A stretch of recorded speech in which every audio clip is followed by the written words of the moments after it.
Hello students, good morning students. Complex number complex analysis में जो हम टॉपिक पढ़ रहे थे उसमें हमने पिछले लेक्चर में क्या पढ़ लिया था?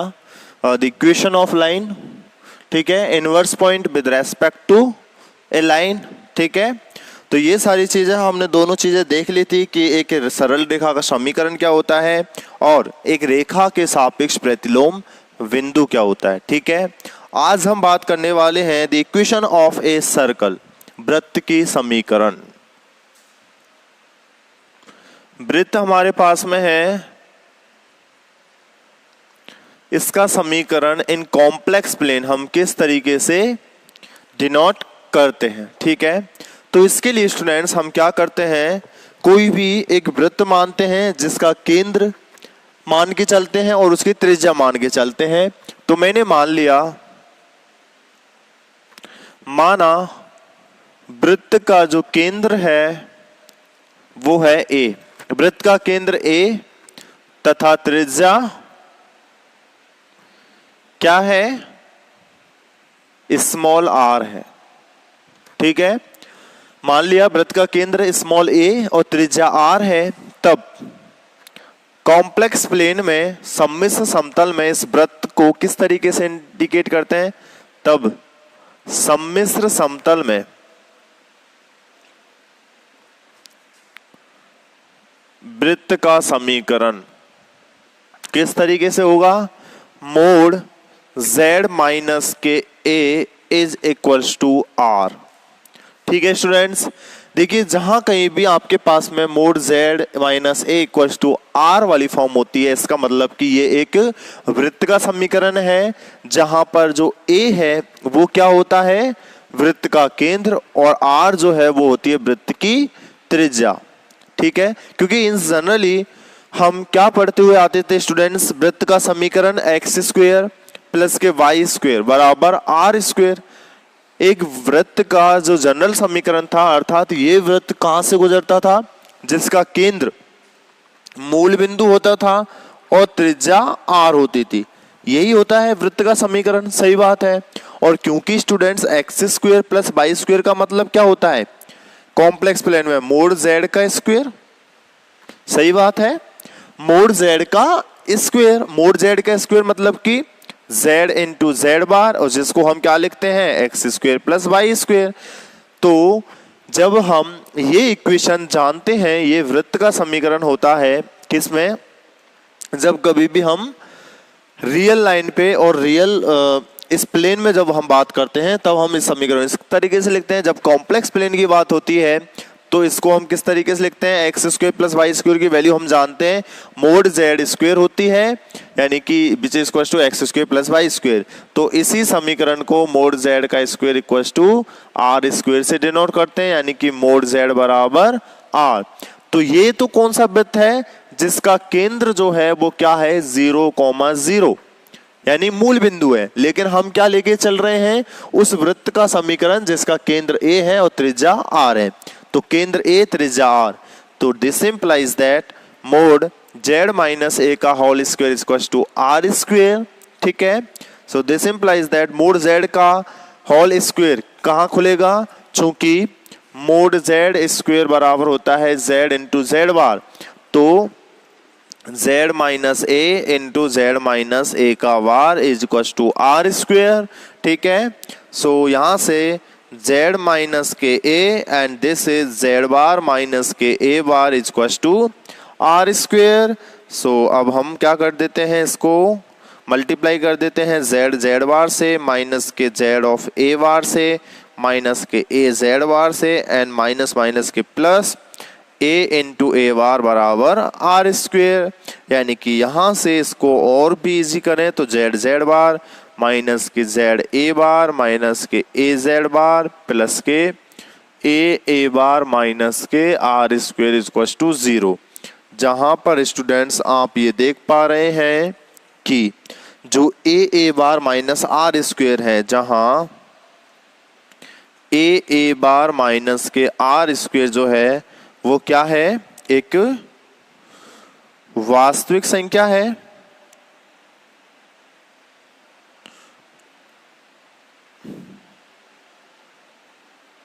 वास्तविक संख्या है, सही बात है, जिसको मैंने मान लिया, चलिए कोई नहीं, एक वास्तविक संख्या है और यही आपका होता है एक कॉम्प्लेक्स प्लेन सम्मिश्र समतल में वृत्त का समीकरण। ठीक है students, z z bar minus z a bar minus a z bar plus के a bar minus are square equal to 0, जो कि कहां से आया ये पूरा कंसेप्ट, इस वाली इक्वेशन से। X square plus y square को आर स्क्वायर हम लिखते हैं, वृत्त का समीकरण होता है जिसका केंद्र मूल बिंदु है। ठीक है, तो अब हम जानते हैं x square plus y square को मोड जेड स्क्वायर भी लिखते हैं, तो वहीं से मेरे पास में ये फॉर्म आ गई और आगे सिंप्लीफाई किया तो हमें वृत्त का समीकरण मिल जाता है। ठीक है, और इसी का अगर मैं जनरल फॉर्म की बात करूं, यानी कि जो साधारण रूप होता है अपने के पास में, व्यापक रूप, तो जनरल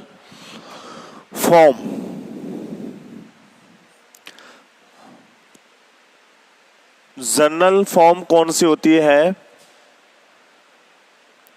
जनरल फॉर्म में हम इसको स्टूडेंट्स, मैंने मान लिया कि जो A bar minus are square है, ये तो है सी, कोई भी constant which is belongings to R, real number से है, तथा एक चीज मैंने मान ली कि b बराबर माइनस ए, b बराबर माइनस के ए, तो b बार बराबर कितना हो जाएगा, b बार बराबर माइनस के a बार, अतः इसको समीकरण नंबर 1 नाम दे दीजिए।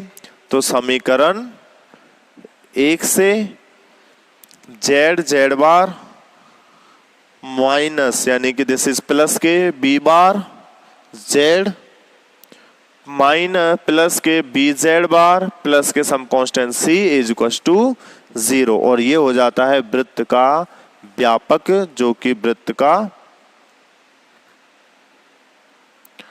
व्यापक समीकरण कहलाता है।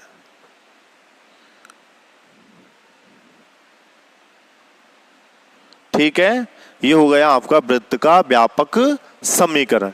तो इस तरीके से जब भी हमारे पास में वृत्त के समीकरण की बात होगी तो कॉम्प्लेक्स प्लेन में सममित समतल में हम उसे इस तरीके से रिप्रेजेंट करते हैं। ठीक है स्टूडेंट्स, अब देखिएगा यहां पर स्टूडेंट्स एक बात है कि हमने एक चीज देखी थी कि जो मोड जेड है, mod z equals to r है, mod z equals to r एक वृत्त को इंडिकेट करता है, और वो कौन सा वृत्त है, जिसका केंद्र है मूल बिंदु। ठीक है, और जिसकी त्रिज्या है आर। तो मोड जेड बराबर आर, मूल बिंदु से गुजरने वाला, मूल बिंदु, या फिर इसको ऐसे लिखिए, मोड जेड बराबर आर एक वृत्त का समीकरण है, एक वृत्त है जिसका केंद्र क्या है, जिसका केंद्र मूल बिंदु व त्रिज्या क्या है, आर है। ठीक है, मोड जेड बराबर आर भी एक वृत्त है जिसका केंद्र मूल बिंदु और त्रिज्या आर है, अतः mod z is less than equals to r, जो है mod z is less than equals to r, mod z is less than equals to r कौन से फॉर्म को इंडिकेट करता है, सम्मिश्र समतल में, सम्मिश्र समतल में वृत्त के अंदर व परिधि के क्षेत्र को व्यक्त करता है। सही बात है स्टूडेंट्स, ये जो फॉर्म होगी अंदर व ऊपर स्थित सभी सम्मिश्र संख्याओं का क्षेत्र को व्यक्त करता है। Mod z is less than equal to r, वो कैसे देखिएगा, mod z is less than equal to r, उसके लिए यहां पे स्क्रीनशॉट ले लीजिए, यहां पे फिर हम बात करते हैं आगे। देखिएगा स्टूडेंट्स, यहां पर मैं बात कर रहा हूं कि mod z less than equal to r, mod z is less than equal to r एक सम्मिश्र समतल में वृत्त के अंदर व परिधि के पर स्थित जितनी भी सम्मिश्र संख्याएं उनके क्षेत्र को व्यक्त करता है। वो कैसे, देखिएगा, ये है केंद्र 0 0। तो एक वृत्त है जिसकी त्रिज्या क्या है, r है, केंद्र 0 0 हुआ। अब ये बता रहा है कि mod z is less than equal to r, यानी less than equal to r का मतलब ये परिधि पूरी r, ये परिधि r और इसके लेस देन यानी कि ये अंदर वाला क्षेत्र, ठीक है, ये अंदर वाला क्षेत्र, ये जो भी पूरा है, यहाँ पे जितनी भी सम्मिश्र संख्याएं होंगी ये पूरा क्षेत्र कौन सा होगा, ये होगा mod z is less than equal to r वाला क्षेत्र, ठीक है। इसी प्रकार mod z is greater than equal to r जो होगा वह सम्मिश्र समतल में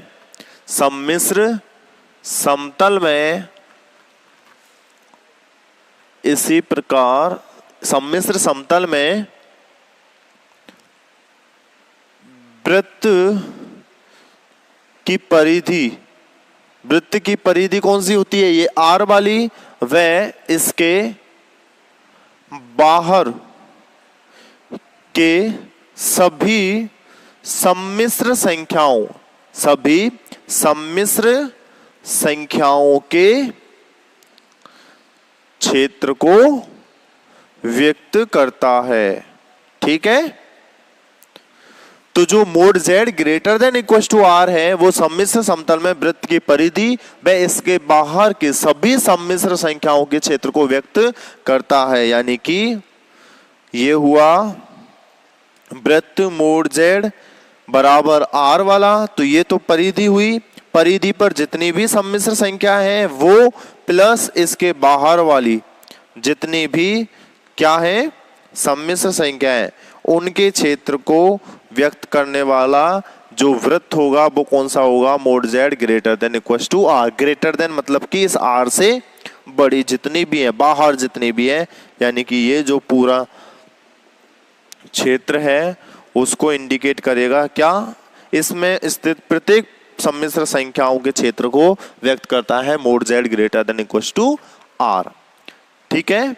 तो ये था वृत्त का समीकरण, और वृत्त का समीकरण जो केंद्र मूल बिंदु से होकर गुजरता है, और साथ ही साथ mod z less than equal to वाला r और mod z greater than equal to r वाला फॉर्म, ठीक है। तो ये था हमारे पास में वृत्त का समीकरण। अब आगे नेक्स्ट टॉपिक है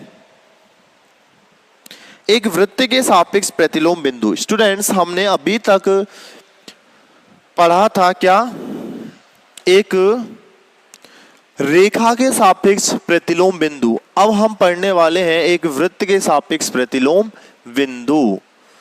तो वृत्त के सापेक्ष प्रतिलोम बिंदु पर आते हैं, और वो क्या है देखते हैं, चलिए।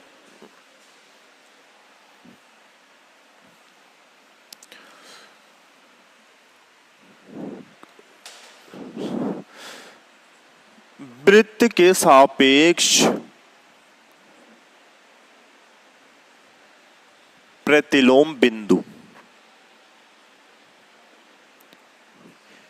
अभी तक हमने पढ़ा था कि एक रेखा के सापेक्ष प्रतिलोम बिंदु क्या होता था। अब हमें पढ़ना है कि अगर कोई भी वृत्त दिया गया है तो उसके सापेक्ष प्रतिलोम बिंदु क्या होगा, ठीक है। तो इसके लिए स्टूडेंट सबसे पहले मैंने मान लिया कि माना C कोई एक वृत्त है। सबसे पहले तो इसका फिगर बना लीजिए, ठीक है। तो यहां पे मैंने मान लिया कि ये C कोई एक वृत्त है जिसका केंद्र है O, और इस पर दो बिंदु हैं P और Q, इस तरीके से, ठीक है। तो लिखिएगा, माना एक वृत्त C है जिसका केंद्र O व त्रिज्या आर है। ठीक है, इस तरीके से मैंने ये लिख दिया कि माना कि सी एक वृत्त है जिसका केंद्र ओ तथा त्रिज्या आर है, तब बिंदु पी और क्यू, तब बिंदु पी व क्यू वृत्त सी के सापेक्ष प्रतिलोम बिंदु कहलाते हैं। प्रतिलोम बिंदु कहलाते हैं यदि, स्टूडेंट्स देखिएगा, सबसे पहले मैंने वृत्त सी लिया, केंद्र बिंदु ओ लिया और यहां पर इस रेखा पर एक बिंदु पी और एक बिंदु क्यू लिया। तो ये दोनों बिंदु पी और क्यू इस वृत्त के सापेक्ष प्रतिलोम बिंदु कहलाते हैं। कब? यदि पहला फॉर्म है, पहली जो बात है वो ये कि यदि बिंदु ओ पी और क्यू कैसे हो? संरेख हो। पहली बात संरेख यानी कि कोलिनियर। पहली बात तो ये क्या कि बिंदु ओ पी क्यू संरेख हो, इसलिए मैंने इसको एक ही रेखा पर इंडिकेट किया है। संरेख का मतलब कि एक ही रेखा पर हो। और दूसरी बात ये क्या कि ओ पी का ओ क्यू के साथ में जो मल्टीपल है, यानी कि this O P mod into mod of O Q, वो किसके बराबर हो? त्रिज्या के वर्ग के बराबर। ये देखिएगा कि OP और OQ का जो मल्टीपल है वो त्रिज्या के बराबर हो, अर्थात दोनों बिंदुओं की केंद्र से दूरियों का गुणनफल, अर्थात आप यहां पे क्या लिखेंगे? अर्थात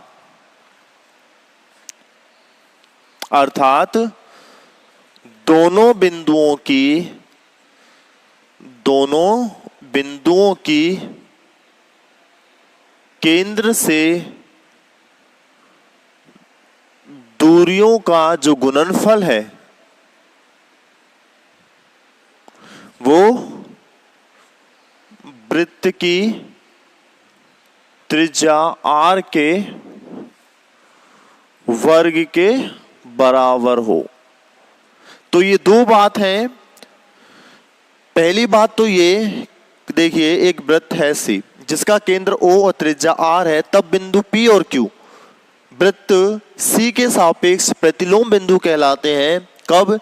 पहली बात कि बिंदु O, P और Q संरेख हो, एक ही रेखा पर हो।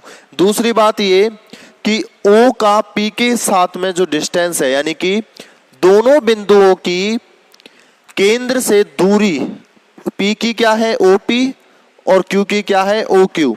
इन दोनों की दूरियों का गुणनफल वृत्त की त्रिज्या R, जो वृत्त की त्रिज्या है कहां से? यहां से यहां तक, ये जो वृत्त की त्रिज्या है इस त्रिज्या के वर्ग के बराबर हो, तब ये दोनों बिंदु P और Q वृत्त के सापेक्ष प्रतिलोम बिंदु कहलाते हैं। ये डेफिनेशन है वृत्त के सापेक्ष प्रतिलोम बिंदु की। ठीक है, इसका अगर मैं गणितीय संरूपण देखूं स्टूडेंट्स, तो गणितीय संरूपण भी आप देख सकते हैं इजीली।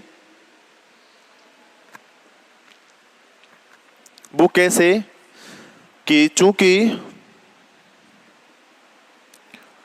वृत्त का समीकरण क्या है? मोड z माइनस के a बराबर r। सही बात है, मोड z माइनस के a बराबर r, जहां पर हमने ये देखा कि a क्या है? वृत्त का केंद्र है। ठीक है, तो यहां से मुझे क्या मिल जाता है? z mod z minus a का होल स्क्वायर बराबर r स्क्वायर, यानी कि z माइनस के a and z minus a का बार बराबर r स्क्वायर, यानी कि z माइनस के a and this is z bar minus a bar equal to r square. माना वृत्त का समीकरण जिसका, ऐसे लिख लीजिए, जिसका केंद्र a व त्रिज्या r हो। ठीक है, सो फ्रॉम हियर हम लिख सकते हैं z माइनस a बराबर r square upon z bar minus a bar, and यहां से जेड बराबर ए plus are square upon z bar minus के ए बार। और यही जो पॉइंट होगा स्टूडेंट्स, ये जेड, इसको मैं लिख सकता हूं जेड डैश से, और ए प्लस के r square upon z bar minus के ए बार। और यही जो जेड डैश होगा, ये जेड डैश क्या कहलाता है? जेड डैश जेड का प्रतिलोम बिंदु होगा। ठीक है, किसके सापेक्ष? इस वृत्त के सापेक्ष। ठीक है, जो कि जेड का प्रतिलोम बिंदु है। अतः अगर आपके पास में कोई भी वृत्त दिया गया है, उस वृत्त का केंद्र अगर आपको पता है, देखिए अगर उस वृत्त का केंद्र आपको मालूम है और उस वृत्त की त्रिज्या अगर आपको मालूम है, तो आप उस वृत्त के सापेक्ष उस बिंदु जेड का जेड डैश यानी कि प्रतिलोम बिंदु आसानी से निकाल सकते हैं बाय दिस फॉर्मूला। ठीक है स्टूडेंट्स, उसके लिए क्या चाहिए आपको? उस वृत्त का केंद्र और उस वृत्त की त्रिज्या। और z तो होता ही, अगर केंद्र आपके पास में है तो फिर आप a बार भी निकाल लेते हो, क्योंकि केंद्र अगर आपके पास में केंद्र कुछ कॉम्प्लेक्स नंबर है जैसे 1 प्लस आयोटा, तो a बार आप क्या निकाल दोगे? 1 माइनस आयोटा, सिंपल। ठीक है, z भी अगर आपको दिया गया है कुछ भी नंबर x प्लस के आयोटा बायोटा, तो z बार x माइनस आयोटा बायोटा। तो ये सारी चीजें वैल्यू हम यहाँ पे फॉर्मूले में रख के इजीली उस z के सापेक्ष, वृत्त के सापेक्ष उस z का प्रतिलोम बिंदु z डैश आसानी से निकाल सकते हैं, जो कि z का प्रतिलोम बिंदु है। ठीक है, और यही होता है एक वृत्त के सापेक्ष सम्मिश्र संख्या कोई भी हो उसका प्रतिलोम बिंदु, जिसमें हमने आसानी से ये फिगर के जरिए समझ लिया है कि आखिर ये वैल्यू होती क्या है। ठीक है, इसी में स्टूडेंट्स आपके पास में एग्जाम्पल जो है, नेक्स्ट एग्जाम्पल में आपको ये पूछा गया है कि amplitude of z plus minus amplitude of minus z जो है वो कितना होता है? प्लस माइनस के पाई होता है, जो कि मैं आपको करवा चुका हूं एग्जाम्पल नंबर फर्स्ट में। क्वेश्चन है कि amplitude of z minus amplitude of minus z की वैल्यू प्लस माइनस के पाई होती है। तो यहाँ पर भी स्टूडेंट्स इन्होंने दो केस मान के चले हैं। ये केस नंबर फर्स्ट ये मान के चले हैं कि यदि एम्पलीट्यूड ऑफ z जो है वो ग्रेटर देन 0 है। Amplitude of z greater then 0 का मतलब ये हुआ कि अगर मेरे पास में z कोई नंबर यहाँ पे है, सपोज z यहाँ पे है, इसका मतलब इसके साथ में एंगल जो है ये थीटा है, जो कि पॉजिटिव डायरेक्शन में। एम्पलीट्यूड ग्रेटर देन z मतलब कि पॉजिटिव डायरेक्शन में। तो इसका जो माइनस z होगा वो कहाँ होगा? यहाँ पे माइनस के z। तो ये एंगल कितना हो जाएगा? यहाँ से यहाँ तक का जो एंगल होगा वो कितना होगा? पाई minus theta, and which is minus के पाई माइनस थीटा। यहाँ पे मैंने बताया था कि एंगल माइनस के पाई माइनस थीटा होता है, अल्फा मैंने मान के चला था। ठीक है, तो इसी के according amplitude of z minus के एम्पलीट्यूड ऑफ माइनस z बराबर amplitude z is theta minus amplitude of minus z is minus के ऑफ पाई माइनस थीटा, यानी थीटा माइनस माइनस के हो जाएगा प्लस पाई माइनस थीटा, यानी which is positive पाई। ठीक है, और केस नंबर सेकंड जब मैंने लिया था कि जब amplitude of z less then 0 हो, यानी कि नेगेटिव डायरेक्शन में हो, यानी कि कुछ इस तरीके, z तो यहाँ पे तो नेगेटिव डायरेक्शन में, यानी कि यहाँ पे होगा कुछ, क्योंकि अगर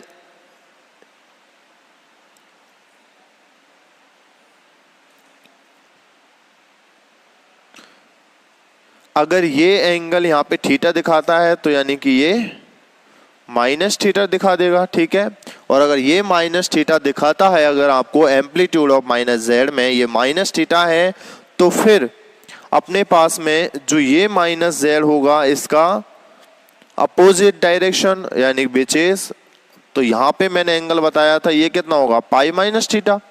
इस वाले क्वाड्रेंट में एंगल मैंने पाई माइनस थीटा बताया था। तो यहाँ पे देख लीजिए एम्पलीट्यूड ऑफ z माइनस के amplitude of minus z is equal to amplitude z is minus theta minus के amplitude minus z is pi minus theta, so minus theta minus के पाई प्लस के थीटा, तो which is equal to minus पाई।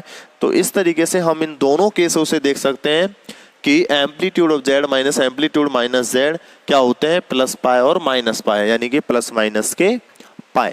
ठीक है, इस तरीके से हमने ये आसानी से पहले भी सॉल्व कर लिया था और अब आप इस तरीके से भी देख सकते हैं आप।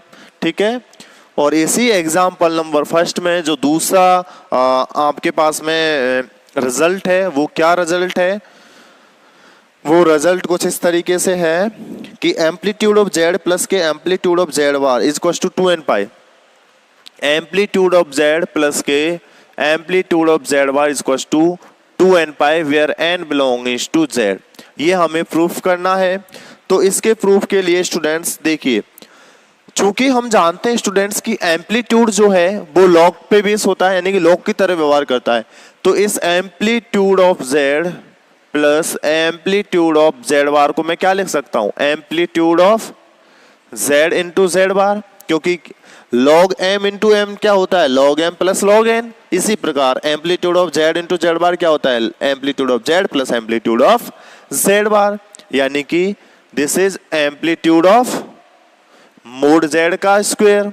और मोड जेड स्क्वायर क्या होता है, यानी this is amplitude of mod z square is a real number. कौन सा नंबर होता है, ये एक रियल नंबर होता है, यानी कि कोई भी एक्स स्क्वायर प्लस के वाई स्क्वायर, यानी which is equal to amplitude of a, जहां ए क्या है, एक विशुद्ध वास्तविक संख्या है। ठीक है, और अगर आपके पास में एक विशुद्ध वास्तविक संख्या आ गई आर, तो मैं ए, तो इस ए को अगर मैं कुछ इस तरीके से लिखूं, आर कॉस थीटा प्लस के आयोटा आर साइन थीटा, यानी कि, तो स्टूडेंट्स चूंकि हम जानते हैं कि अगर मैंने ये कोई भी कॉम्प्लेक्स नंबर ली, तो हम जानते हैं कि ए यहां से हमें क्या मिला है, एक विशुद्ध वास्तविक संख्या। तो इस विशुद्ध वास्तविक संख्या के लिए हमारे पास में जो भी ये x square plus y square, यानी कि आर फॉर्म जो होगी, जिसको हम आर स्क्वायर भी कहते हैं, यानी कि आर एक कैसी होगी, एक विशुद्ध वास्तविक संख्या होगी। तो यहां से हम ये लिख सकते हैं कि ए बराबर आर, कब, जब कॉस थीटा की वैल्यू तो होनी चाहिए 1 और साइन थीटा की वैल्यू क्या होनी चाहिए 0, क्योंकि यहां से देखिएगा ए अगर r cos theta plus iota r sine theta है, जबकि हम कह रहे हैं कि ए कैसी है, एक पूर्णतः वास्तविक संख्या है, यानी कि यहां पर आयोटा के साथ में जो काल्पनिक संख्या है इसको 0 होना पड़ेगा। अब क्योंकि आर तो 0 है नहीं, आर तो 0 है नहीं, तो इसका मतलब कि साइन थीटा को होना पड़ेगा 0 और कॉस थीटा 1। और स्टूडेंट्स कॉस थीटा 1 और साइन थीटा 0, ऐसा थीटा कौन सा होगा, दिस इंप्लाइज दैट वो थीटा कौन सा होगा, 2n pi where n belongings to z। देखिए थीटा बराबर 2n पाई पे कॉस थीटा की वैल्यू हमेशा 1 होती है, जबकि साइन थीटा की वैल्यू हमेशा 0 होती है। और इसीलिए एम्पलीट्यूड ऑफ a बराबर 2n पाई, और एम्पलीट्यूड ऑफ a का मतलब, एम्पलीट्यूड ऑफ a का मतलब amplitude of x square plus y square, यानी कि amplitude of mod z square, यानी कि amplitude of z z bar, यानी कि एम्पलीट्यूड ऑफ जेड प्लस के amplitude of z bar is equal to 2n pi where n belongings to z. बात समझ में आई। देखिए amplitude of z z bar को मैं लिख सकता हूं कुछ इस तरीके से, इसको भी इस तरीके से और इसको इस तरीके से, और विच इज कंप्लीटली एक प्योरली रियल नंबर होती है। इसको मैंने लिख दिया एम्पलीट्यूड ऑफ ए। ठीक है, एम्पलीट्यूड ऑफ ए जो कि प्योरली क्या है, एक वास्तविक संख्या है। अब इस पूरी वास्तविक संख्या को अगर मैंने इससे इंडिकेट कर दिया, यानी कि दिस इज आर ए की पावर आयोटा थीटा, मैंने इस ए को आर ई की पावर आयोटा थीटा लिख दिया। मान लिया मैंने, इन्होंने कि मैंने ये मान लिया कि ए जो है वो आर ई की पावर आयोटा थीटा है। अब यहां पर क्योंकि हम ऑलरेडी ये प्रूव कर चुके हैं कि ए एक वास्तविक संख्या है, जिसको हमने किस फॉर्मेट में लिखा है, कॉम्प्लेक्स फॉर्म में लिखा है हमने। फिलहाल हमने इसको कॉम्प्लेक्स फॉर्म में लिखा है, तो अब स्टूडेंट्स जो हमारी रिक्वायरमेंट है कि ए जो है वो वास्तविक संख्या होनी चाहिए, तो ए बराबर r cos theta plus iota sine theta. तो ए को वास्तविक संख्या होने के लिए जो इसकी काल्पनिक भाग है उसको 0 होना पड़ेगा, यानी कि साइन थीटा को 0 होना पड़ेगा और कॉस थीटा की वैल्यू 1 होनी पड़ेगी, ठीक है। और ए का एम्पलीट्यूड क्या है, दिस एंगल थीटा। ए का एम्पलीट्यूड क्या है, दिस एंगल थीटा। तो इस थीटा की वैल्यू, कॉस थीटा की वैल्यू 1, साइन थीटा की वैल्यू 0। तो ऐसे ही कौन सा थीटा होगा जिसके लिए कॉस थीटा की वैल्यू 1 और साइन थीटा की वैल्यू 0, तो वो थीटा होता है 2n पाई, ठीक है। n की वैल्यू z से कहीं पे भी कोई सी वैल्यू रखो, 2n पाई पे थीटा की वैल्यू 2n पाई पे कॉस की वैल्यू हमेशा 1 होगी और साइन की वैल्यू हमेशा 0 होगी। और ये थीटा क्या है, amplitude of a. Amplitude of a बराबर दिस, और ए क्या है, यानी कि जेड जेड बार, यानी कि this is amplitude of z plus amplitude of z bar बराबर 2n पाई, ठीक है। सो आज के लिए इतना ही, बाकी हम नेक्स्ट लेक्चर में मिलते हैं। Thank you so much.